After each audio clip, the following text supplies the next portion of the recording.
Aşkın bende bir mabettir, terk etmekse ihanettir. Seni sevmek ibadettir, sevdan kalbimde nefestir. Sana olan duygularım, akan gözyaşım gerçektir gülüm.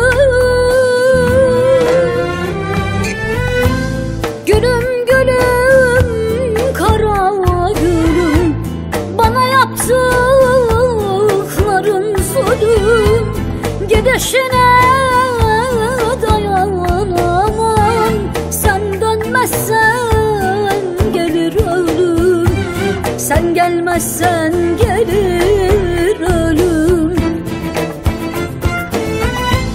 Gülüm gülüm, kara gülüm, bana yaptıkların zulüm. Gidişine dayanamam, sen dönmezsen gelir ölüm. Sen dönmezsen gelir ölüm.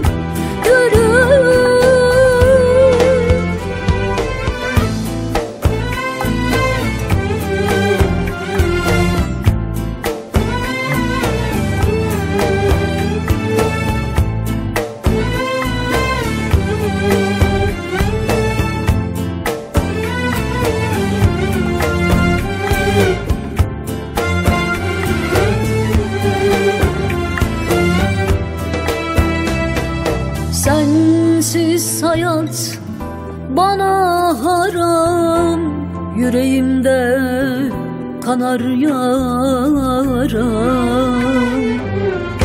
Dön gel gayrı gözü karam, sen baharım, sensin sevdam.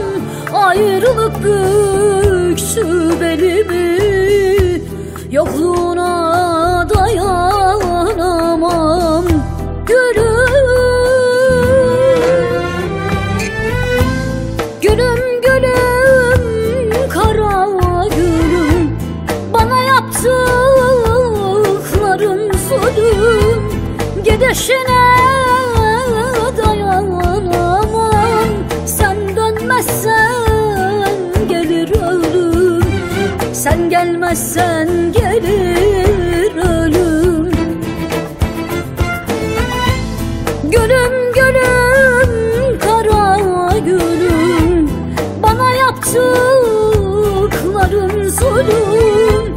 Gidişine